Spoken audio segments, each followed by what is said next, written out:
ईश्वरः गुरुः साक्षात् परं ब्रह्म तस्मै श्री गुरवे नमः। अखण्डमण्डलाकारं व्याप्तं येन चराचरं तत्पदं दर्शितं येन तस्मै श्री गुरवे नमः। अज्ञानतिमिरान्धस्य ज्ञानाञ्जनशलाकया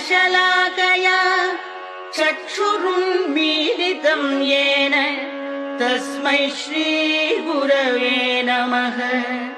स्थावरं जङ्गमं व्याप्तं येन कृत्स्नं चराचरं तत्पदं दर्शितं येन तस्मै